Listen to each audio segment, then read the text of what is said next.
itu yang dikatakan batin Allah dari leher ke atas ini ya. Nah, itu anazir atau batin Allah. Ini yang dimiliki oleh Allah wajahnya nih ya.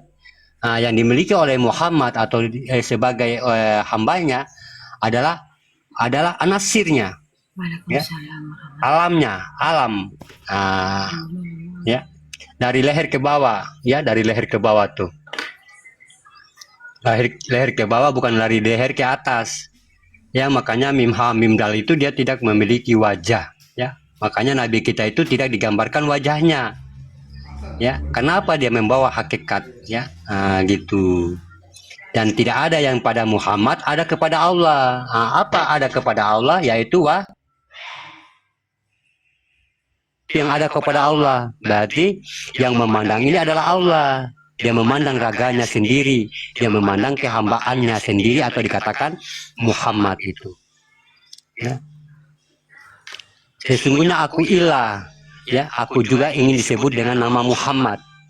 Nah, begitu tuh sama halnya ya. Nah, Muhammad diri kehambaan ya. Atau yang dikatakan wujud tadi, yang asal usul semua ini terjadi, alam semesta ini terjadi, itu diri kehambaan atau robil alamin atau diri kekuasaannya. Kalau yang nyata ini, yang sudah wujud ini adalah ilahinasnya ya, ilahnya. Ilahnya, karena dia ini yang menikmati, artinya dia sudah bersifat, dari sifat dia bersifat, dari zat bersifat ya. Jadi sifat ini dia melayanin tuh, dia melayanin diri zohirnya ini. Nah, inilah yang dikatakan ilah ini ya. Ilah ini dia memandang jasadnya yang bergerak itu, dia memandang diri kehambaannya ya. Gitu sahabat beriman ya. Kalau kita lagi sholat, kita menghadirkan Tuhan tuh, menghadirkan dalam diri kita ya. Usahakan di situ kita tidak lagi merasa mengakui tubuh kita ini. Di situ mulai dia hadir ya. Mulai itu rasa menguasai, mulai di situ rasa menguasai diri kita. Sudah rasa menguasai diri kita, baru kita mengangkat tangan ya, takbir ihram itu ya, ihram ya. Mengangkat tangan, Allahu, itu menghadap ke bawah ya, menghadap ke dada ya. Akbar, kita peluk jasad itu ya. Peluk jasad apa yang dikatakan akbar? Diri kebesarannya. Itulah yang dikatakan wal zahiru rabbi, dia peluk wal zahiru rabbinya, dia peluk akbarunya tuh ya. Dia pandang akbarunya tuh, dia pandang ya, dia peluk, dia dengarkan bisik-bisikan munajat-munajat yang ada dalam dirinya ya. Di situ kita sudah apa? Kita di situ sudah kabla mutu, antamutu, sudah di situ kita sudah keakuan tadi itu sudah mati, sudah tidak ada lagi merasa memiliki. Jadi pandangan ini hanya dia memandang dirinya yang ruku, yang sujud itu ya. Ini sebenarnya sudah diulang-ulang, masya Allah ya.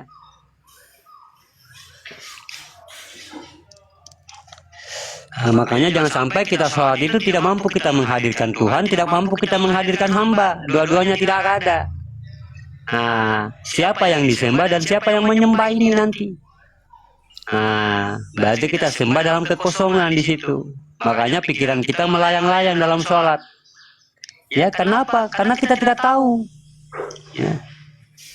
Tidak tahu apa-apa kita dalam sholat. Mungkin cuma sekedar ikut-ikutan kah? Ya. Atau cuma karena mungkin perintah kah? Atau mungkin karena dikatakan kewajiban kah? Makanya kalau kita ikut kewajiban, itu sebenarnya dia nomor 2, kenal Tuhan dulu baru sholat ya, dalam rukun Islamnya itu.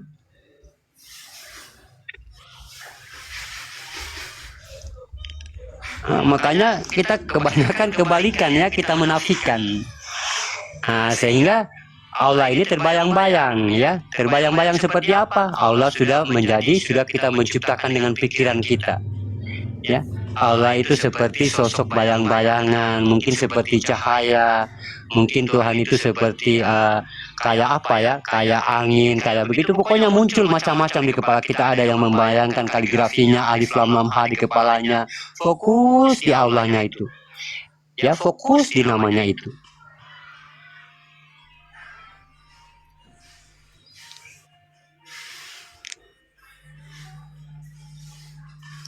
Ya, kok melayang-layang, kan sesaat aja bertemu hamba dengan Tuhan. Tidak, kalau kita tidak mengenal ya tentunya kita melayang-layang. Kenapa? Masih kita membawa sifat kemanusiaan kita. Yang melayang-layang itu kan keakuan diri. Masih ingat jemuran lah, masih ingat ikan tadi mungkin sebentar mau hujan, ya. Ya, masih ingat kebun lah. Aduh lupa tadi jemuran gak diangkat, ingat tuh dalam sholat. Malam minggu. Ya, kalau dia itu hadir dalam hati kita, ya, hadir dalam kepala kita, itu yang dijadikan Tuhan tuh. Tapi kalau kita sudah kenal, contohnya saya sudah melihat buku nih, buku. Kalau kita melihat buku, kalau kita bawa sholat, ini kita bisa tidak lupa ini. Kita ingat terus nih buku nih, sampai kita sholat. Sama halnya itu, kalau kita sudah diperlihatkan, artinya kita sudah mampu memandang Allah itu, yang kita pandang dalam sholat itu adalah Dia. Makanya kajian sholat ini luar biasa, luas sekali ya. Kenapa? Karena memang harus benar-benar, ya, harus betul-betul benar. Dia bukan permainan ya, dia bukan main-main, dia bukan tempat bagaimana ya, karena dia apa? Dia bagaimana artinya tempat pertemuan, ya, pertemuan dengan Allah, artinya perjalanan rohani di situ. Kalau kita sudah menyangkut rohani berarti perjalanan yang suci, ya. Makanya sholat itu pahamnya luas, banyak pemahamannya ya. Kalau dalam ilmu itu luas karena harus benar-benar, ya, bukan kita hanya ikut-ikut sholat, ya. Bukan karena kita hanya dipaksa sholat, ya, gitu. Makanya pemahamannya luas, ya. Karena Allah sudah menegaskan dalam Al-Quran, yaitu tegasan sebagai ayat tersurat. Kalau ayat tersurat itu penegasan, berarti di situ Allah itu serius. Ya, celakalah orang-orang yang lalai dalam sholatnya, berarti sholatnya harus benar-benar. Ya, tidak bisa ngarang-ngarang. Iya, berarti Allah itu berbentuk kalau dilihat, iya.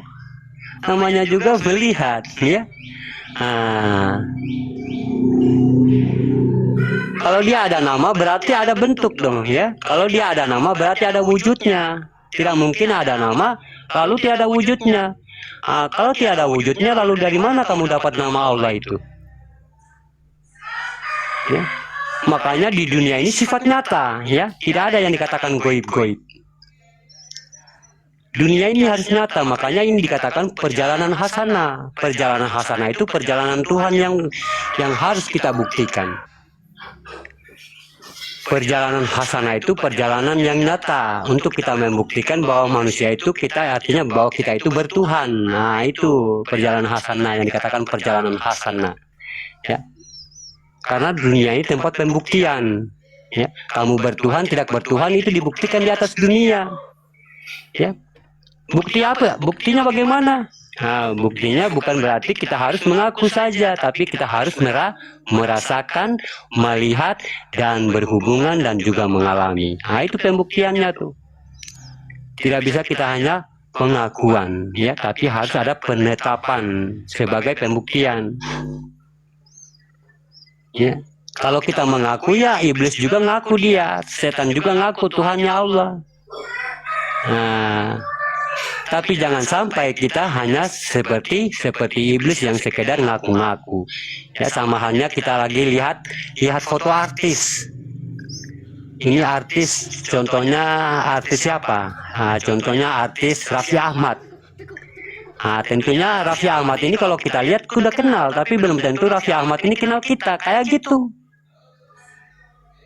Ya kayak gitu, walaupun kamu mengenalnya foto ini ya, tapi belum tentu Raffi Ahmad itu mengenal kamu. Ya samanya dengan Allah. Kenapa? Allah ini kan memiliki yang esa, ya. Allah ini yang esa, memiliki yang satu, memiliki maha. Dia harus betul-betul tidak ada yang sekutu bagi dirinya, baru itu diterima. Ya, kalau dia sekutu bagi dirinya nggak terima dia, walaupun kamu ngaku-ngaku di situ.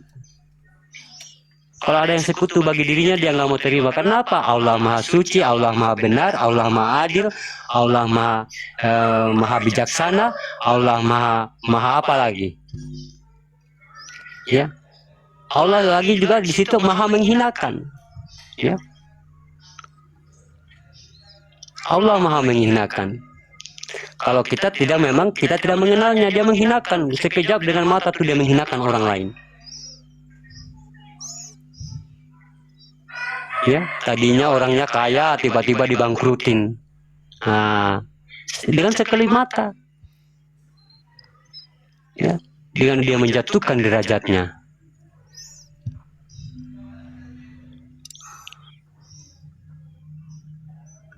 Iya, iya, siapa yang kenal diri maka akan kenal Tuhannya, ya.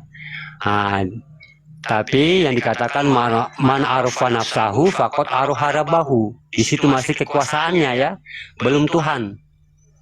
Ya, barang siapa yang mengenal artinya diriku, kata Allah, ya. Diri ini yang dikatakan diri sifat. Ya.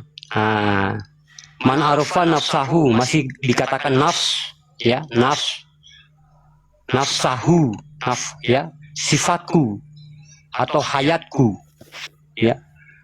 Ini masih ketuhanan, ya. Dia akan barang siapa yang mengenal diriku, ya, itu nafsahu fakot arufa, ya, fakot arufa rabbahu. Rab. Ini Rab ini potensinya kekuasaan. Ya, bukan ilah di sini. Ya, dia masih belum bentuk ilah. Rab itu kekuasaan. Ya, Rabbil alamin. Lalu bagaimana lagi kita untuk mengenal Allah itu? Ya, ini sudah mengenal dirinya, diri sifatnya, ya. Man arafa nafsahu faqad arafa rabbahu. Itu ada kata Rab, ya, Rabbahu, kekuasaanku, kata Allah. Di sini berarti masih belum mengatakan Tuhan, masih kekuasaan atau dikatakan ketuhanan, ya. Lalu kita cari lagi. Pastinya kita dapat lagi dalam Al-Quran. Apa yang dikatakan dalam Al-Quran? Wa fi anfusikum afala tubsirun. Sesungguhnya di dalam diri itu ada diri, ya. Kenapa engkau tidak lihat? Karena di sini diterjemahkan tentang ya, afala tubsirun, ya, lihat dengan mata batin. Beda dengan tafsirun. Tafsirun itu membuktikan dengan qiraah, menafsirkan. Kalau tafsirun kita menafsirkan dengan batin, sama halnya dengan Al-Qur'an. Ya, Al-Qur'an. Al-Qur'an itu kan puncak makomnya dia kan bukan membaca. Al-Qur'an berarti membaca dengan mata batin. Ya, memahami dengan mata batin. Ain. Al adalah Allah, ya. Al-Qur'an, ya, memandang dengan perjalanan batin. Makanya Al-Quran itu kita bagaimana harus mendalami, mentadaburi, ya. Kalau kita baca, ya baca, tingkatnya baca. Makanya kata ngaji itu kata dari para wali-wali Nusantara, ya, bukan bahasa Arab ngaji itu, ya. Ngaji, ya, mengaji itu bukan bahasa Arab. Mengaji itu bahasa para wali. Mengaji itu mengkaji, ya, mengkaji. Itu yang dikatakan ngaji itu. Makanya para mursyid kalau dia memahamkan pemahaman itu dia sebutnya mengaji. Itu mengkaji itu. Kita ngaji, ya, kita kaji gitu. Kalau baca itu kan qiraah dan qiraat. Baca arti dan ayat, ya. Makomnya tuh dia akal, makomnya akal, ya. Gitu sahabat beriman, ya. Jadi syariat itu ya memang berbentuk amalia, ya. Syariatnya berbentuk amalia. Seperti dengan katakan artinya amalan, ya, amalan. Makanya kita harus kenal batas-batas dalam diri kita itu. Mana yang berbuat amal, mana yang berbuat ibadah, begitu. Biar kita lebih fokus, ya, lebih paham. Kalau udah paham berarti oh ini amalan yang berbuat adalah zohir, ya. Yang dipuji adalah diri Ahmad. Berarti perbuatan harus sampai kepada Allah atau harus sampai ke dalam diri kita. Jadi zohir yang berbuat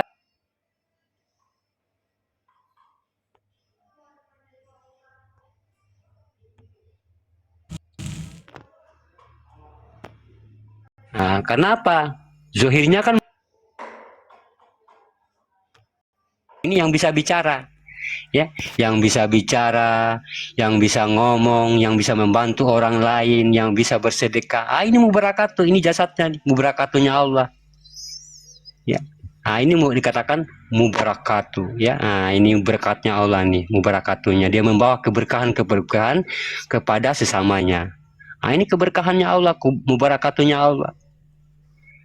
Jadi yang dipuji siapa di situ? Yang dipuji adalah diri Ahmad. Terpujilah diri Ahmad itu. Ya. Gitu.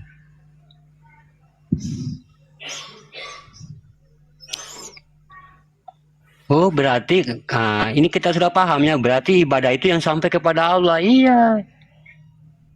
Ya, makanya syariat itu ada batasannya, hakikat itu ada batasannya, tarekat itu ada batasannya. Dia tidak bisa mencapai marifat, hakikat tidak bisa mencapai tarekat, syariat tidak bisa mencapai hakikat. Makanya syariat tidak diwajibkan tentang membahas tentang ruhani, karena dia tidak sampai di situ. Ya, makanya syariat ini tidak bisa kita memahamkan kalau kita memandang orang marifat menceritakan tentang batin. Ini kalau kita syariat tidak bisa, ya, karena kita ada batasan di situ. Ya, contoh, ada yang memahamkan syariat, ada yang memahamkan marifat, lantas saya duduknya di syariat, lepas itu saya menyalahkan pemahaman orang lain. Tidak bisa. Karena apa yang dipahamkan tidak ada di syariat, gitu, ya. Kita tidak mampu, tidak sampai di situ. Karena apa? Ada batas-batasannya. Makanya saya katakan, batasannya kepada manusia itu apa? Alam. Ya, batasannya manusia itu alam, ciptaan. Mana batas ciptaan? Ini kulit, daging, urat, ya. Kulit, daging, urat dan tulang. Itu batas ciptaan. Kalau kepada alamnya air, angin, tanah dan api. Itu batas ciptaan. Ini syariat bagi diri kita. Ya, syariat bagi diri kita. Semua memiliki batasan. Ya, kalau rasa itu hakikat bagi kita. Hakikat ini tidak mungkin sampai kepada pandangan. Ya, dia pandangan ada lagi. Ya, sebagai jalan tarikahnya. Nanti ada lagi. Bagaimana pandangan ini hanya memandang. Apalah daya hanya memandang. Ya. Tapi harus dengan perbuatan. Inilah wujud. Ya, inilah wujud yang membuktikan bahwa Allah itu maha perkasa, ya, Allah itu maha luar biasa, Allah itu maha kasih, maha penyayang. Ini yang membuktikan adalah diri zohirnya, diri zohirunya, ya, yang membuktikan itu semua. Makanya saya katakan, yang maha penyayang, yang maha pengasih itu yang bagaimana kepada Allah itu. Kalau kita masih mengatakan Allah maha pengasih, maha penyayang, lantas kita belum menerapkan maha pengasih dan maha penyayang kepada orang lain, ya, kamu lalu bertuhankan Tuhan siapa itu? Kalau kamu bertuhankan Tuhan Allah, tidak mungkin sifatmu begitu. Ya, Allah itu kan memiliki sifat maha penyayang, maha pengasih, sifat ini. Ya. Makanya jangan sekali-kali kita mengatakan Allah itu maha penyayang, maha pengasih, lantar kita itu jauh masih dalam kata maha pengasih, maha penyayang. Ya. Kalau memang Allah itu maha pengasih, maha penyayang, kita buktikan. Kita buktikan mana yang maha pengasih, maha penyayang. Kita buktikan kasih sayang kita, pengasih kita kepada sesama.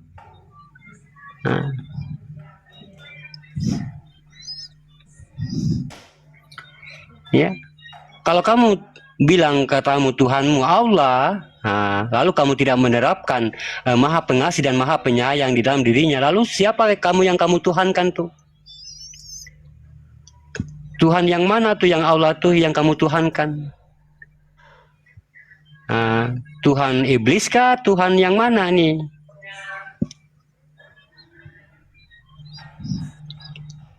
Ya.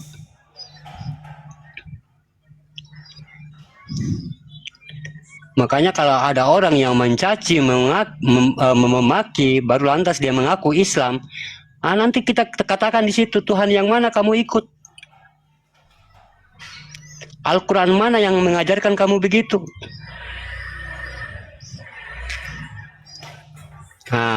Ya. Nabi mana hadisnya Nabi mengajarkan tentang perkataan begitu?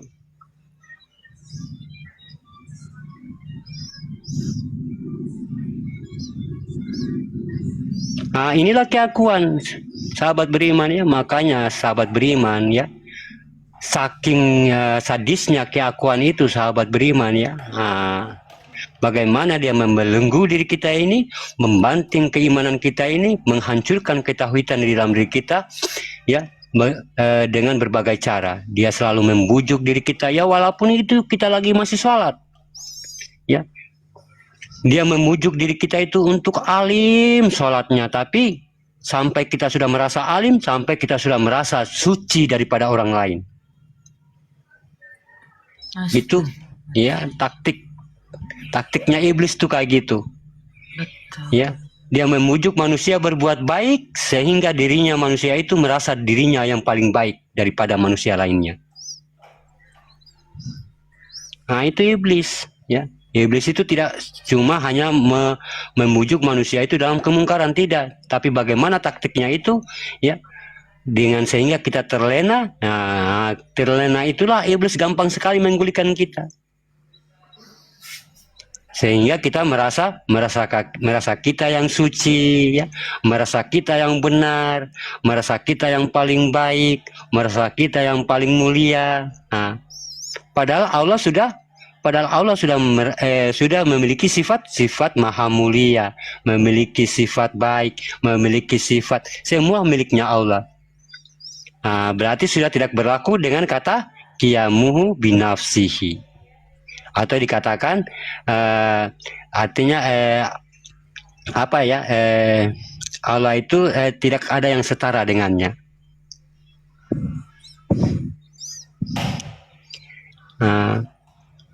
Udah hilang lah, artinya udah hilang di situ tentang bagaimana tentang Allah itu maha suci, maha baik. Karena apa? Kita sudah lagi merasa suci, merasa baik. Katanya Allah itu artinya tidak ada yang setara dengannya. Kalau kita sudah merasa baik, berarti kita sudah menyetarakan Allah ini dengan diri kita. Allah maha baik, kita juga merasa baik. Inilah yang dikatakan syirik, menduakan Allah dengan diri kita. Ini yang hadas yang dikatakan hadas batin ya, atau hadas kolbu.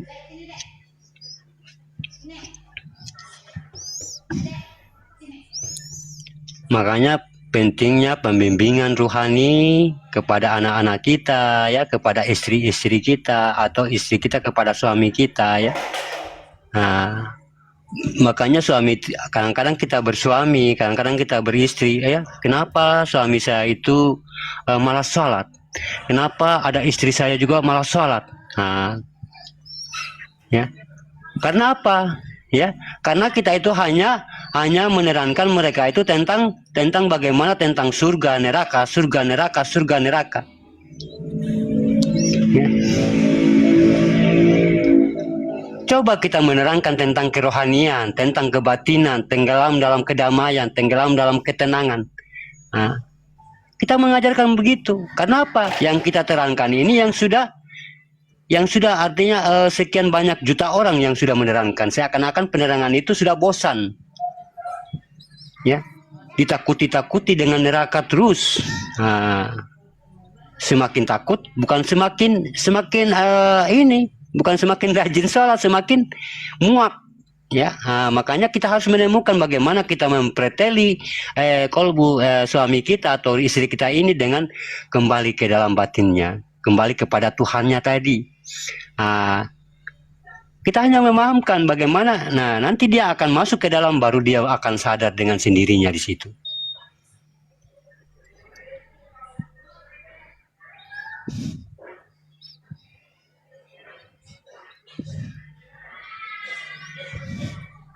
Subhanallah. Ya. Coba kalau kita ada suami, ada istri lagi malas-malas sholat, ya. Nah, kita dengan cara lain, kita memahamkan dengan kebatinan. Ya, kenapa saya katakan tidak ada yang mampu menenangkan seseorang, tidak ada yang mampu menemukan seseorang dalam ketenangan, hanya Allah. Ya, bukan yang menenangkan itu neraka, bukan. Yang menyadarkan manusia itu bukan neraka. Neraka itu makhluk. Yang menyadarkan manusia itu bukan surga, surga itu makhluk. Yang menyadarkan manusia itu adalah Allah itu sendiri.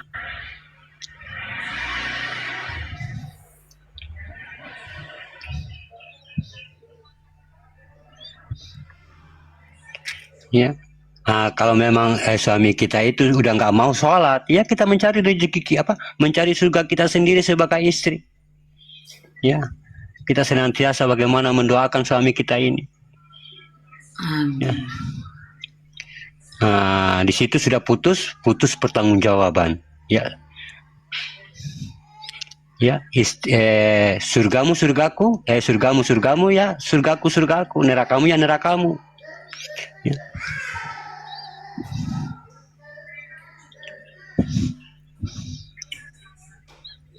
Yang penting kita sudah memberitahunya, ya, menjelaskannya. Ya, kalau dia nggak mau ikut lagi, ya nggak apa-apa, kita mencari surga kita sendiri. Ya. Nah.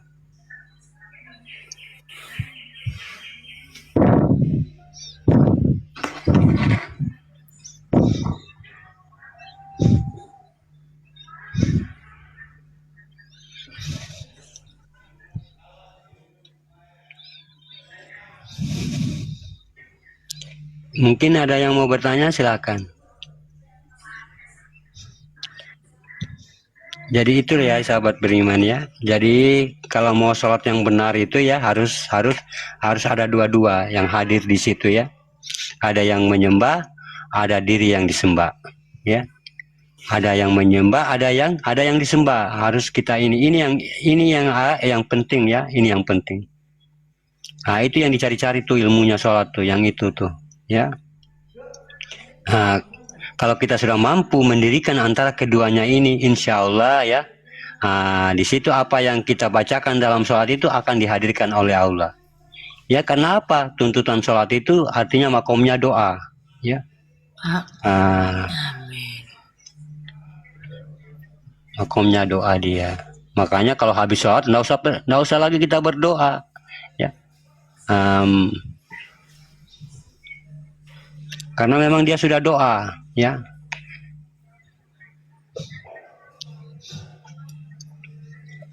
Tapi selesai sholat adalah berzikir dengan iqamati sholat, dengan mengingat, ya. Nah, makanya dikatakan dirikanlah sholat untuk mengingatku, ya.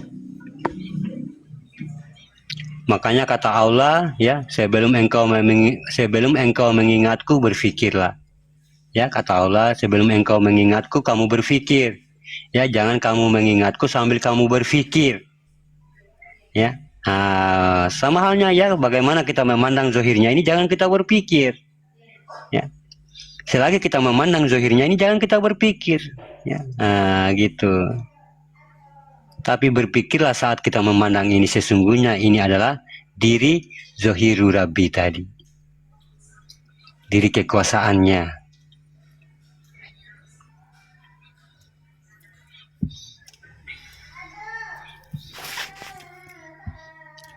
Nah, kalau kita sudah paham di situ, berarti kita sudah tidak berkelahi dengan akal, ya, berkelahi, nggak berdebat dengan pikiran, udah nggak berdebat dengan ilmu kita yang ada, udah nggak berdebat, udah damai kita, udah ketemu, udah kenal, ya, udah sahada kita, ya, udah sahada tafrid tajrid, ya, udah berhubungan, mengalami dan merasakan. Nah, inilah yang dituntut, inilah yang dikatakan ihdinas siratal mustaqim tadi. Ya. Nah, ini kita sudah dikuasai, ini yang dicari-cari ya. Nah, inilah bekal, sesungguhnya bekal itu.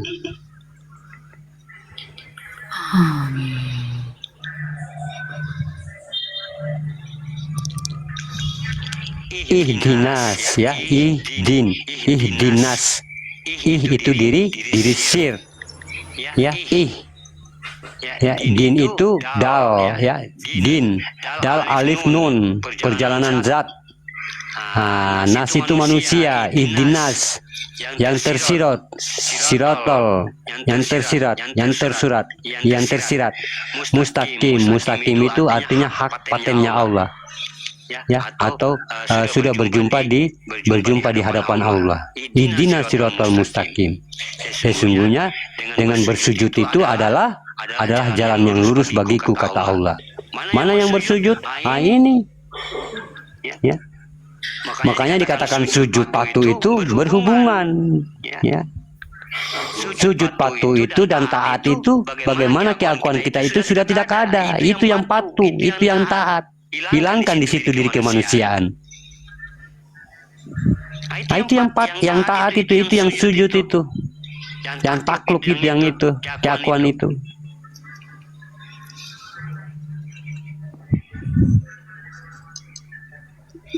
Ya, makanya sujud dalam sholat itu bukan berarti kita sujud, itu kita memohon ampun ya, memohon ampun. Ya. Makanya kalau kita membuka marifat ini ya, tentang bagaimana hakikat dari gaya-gaya sholat itu semua masuk dalam diri kita. Ya, ruku itu dalam diri manusia, berdiri itu dalam diri manusia, duduk itu dalam diri manusia, sujud itu dalam diri manusia, semua dalam diri manusia. Sampai terbentuk dengan kata Ahmad ya. Kata Ahmad itu Allah Muhammad. Berarti semua adalah pentajalian, hanya di situ hanya sifat dengan artinya Robi dengan ilah ya. Salat subuh, duhur, asar, maghrib, isya, apakah ada makomnya atau tempat-tempatnya, Ustadz? Ya, kemarin kita sudah menjelaskan ya tentang subuh ya. Subuh, ba'da zuhur, ba'da asar, ba'da maghrib, isya ya. Ini sudah kita pahamkan kemarin ini. Siapa ini? Bang Yandi. Yandi itu ada, dia nggak nulis, dia memang nakal dia. Ini kita sudah pahamkan kemarin ya tentang subuh itu kan subuh ya, sholat sir sama dengan tahajud dia makomnya ya. Isya, sholat isya itu isyaroh ya, isyaroh bagi diri kita ya. Sholat duhur ya. Itu semua sudah dipahamkan kemarin ya. Nanti kita ulang lagi ya, nanti kapan-kapan ya.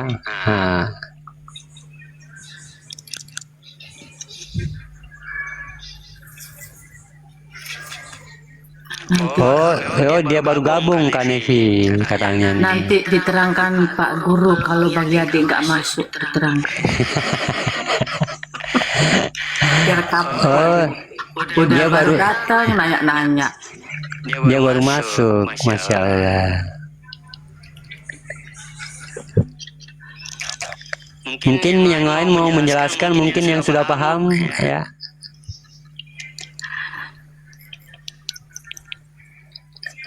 Ya, kalau sholat isya itu kita lakukan pada jam 19 kurang ya, atau jam 19 atau lebih kurang ya.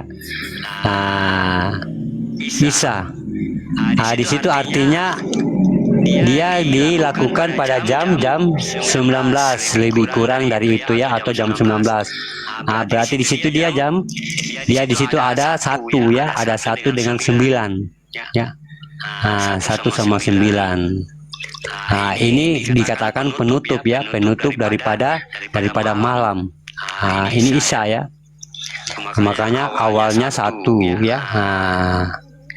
9 pada artinya pada akhir ya. Awal 1, 9 pada akhir. Ini menandakan jam 7 ya. Makanya jam 19 itu sama halnya dengan jam 7. Jam 7 itu bersifatnya pada awal dan akhirnya. Ya, saya ulangi. Ya, jam 7 itu bersifatnya pada awal dan akhirnya alam. Ya. Jadi kalau kita melihat 7 dengan 19, karena ini tidak ada perbedaan, jam 7 dengan jam 19 ini sama. Arti dikatakan jam 7 dengan 19 artinya berdirinya kodat hakikat Bismillah dalam 19 huruf. Ya. Berdirinya hakikat Bismillah dalam 19 huruf dalam kodat Al-Fatihah 7 ayat. Itu sama ya.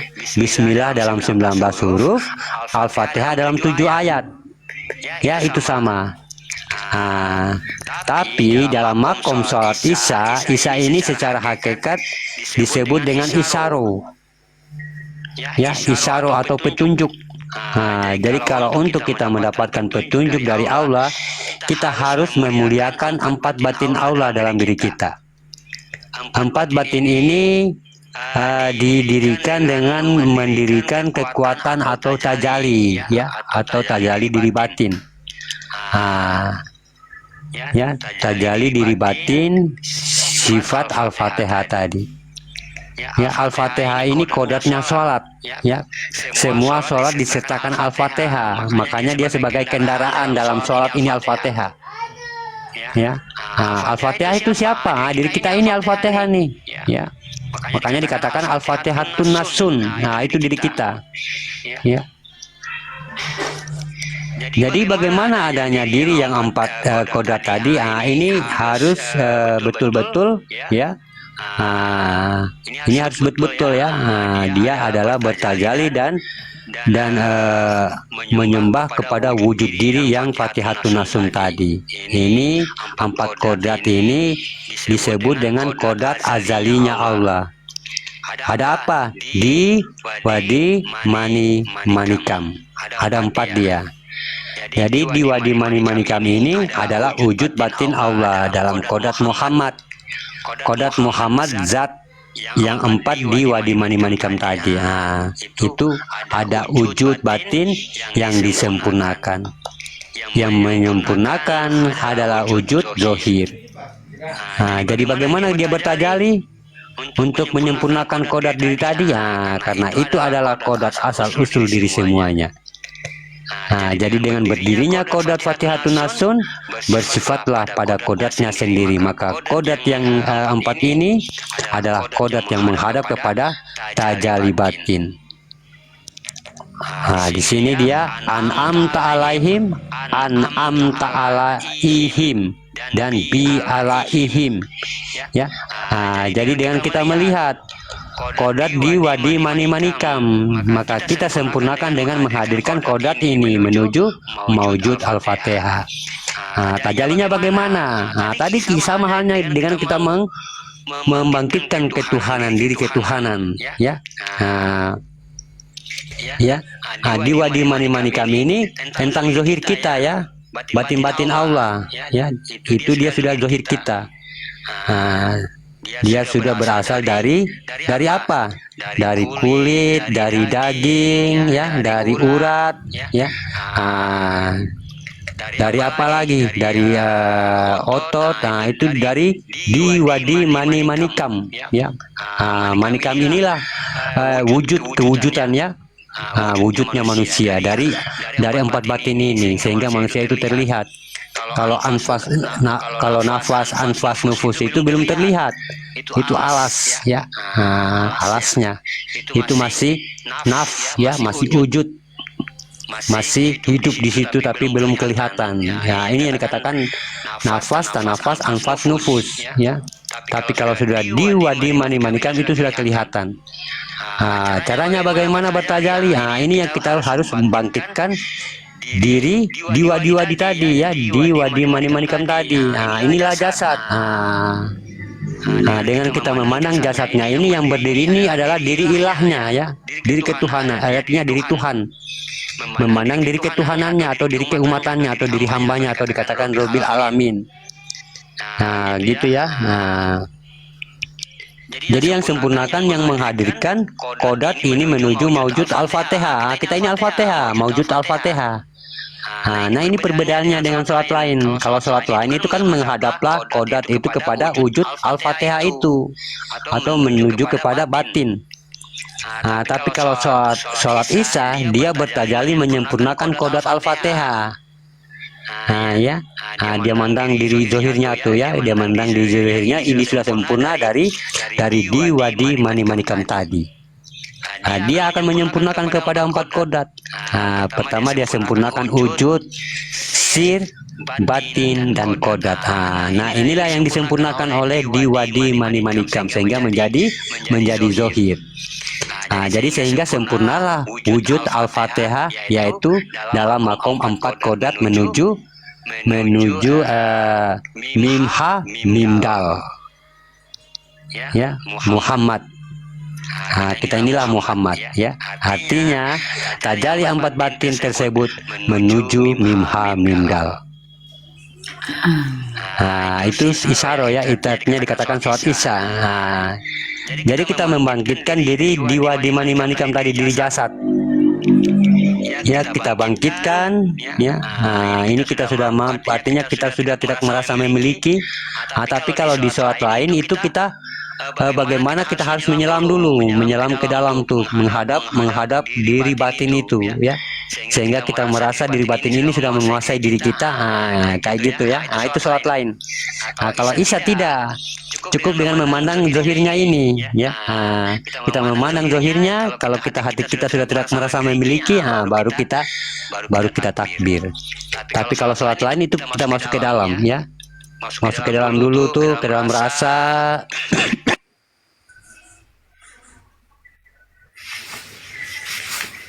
Pak Guru bersin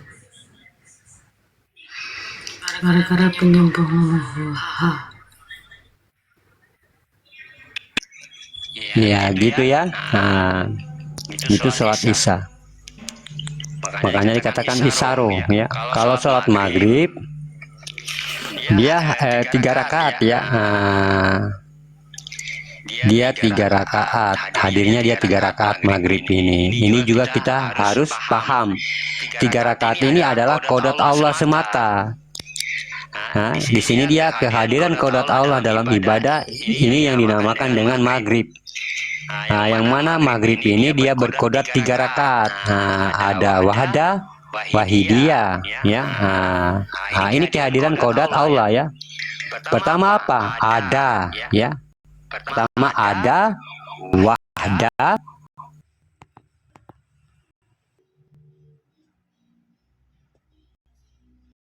di dalam alam ma'rifat. Makanya dikatakan gelap atau dikatakan ma'rifah. Di dalam pemahaman kita dalam menuju perjalanan atau ba'da, perjalanan batin. Makanya sholat itu tidak dikatakan waktu maghrib, tidak ya. Waktu duhur, waktu Isya tidak. Ba'da, ya. Ba'da zuhur, ba'da Isya. Kenapa dikatakan ba'da? Ba'da ini perjalanan batin, ya. Di situ ada ba, di situ ada dal, ya. Ba itu batin, dal itu perjalanan, ya. Jadi batin Allah ini di alam batin pada maghrib. Ini artinya nur setelah ditenggelamkan oleh Allah dengan kehadiran kodatnya. Laksana Rasul turun laksana seperti Rasul kita ini, Nabi kita ini turun, api pun padam. Makanya dalam sholat maghrib itu zat turun, nur pun padam. Ini artinya maghrib. Ini mati, dalam arti masuk kembali, ya.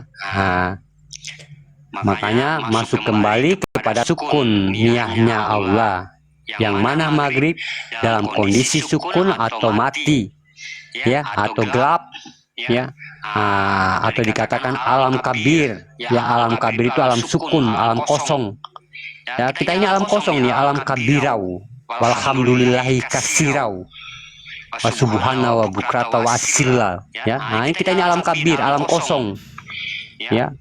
Alam kabir atau alam marifah. Hakikatnya menuju alam marifat, yaitu seperti Rasulullah diperjalankan di malam hari. Ya, ini tentang Isra Miraj ya. Saat Rasulullah diperjalankan di malam hari.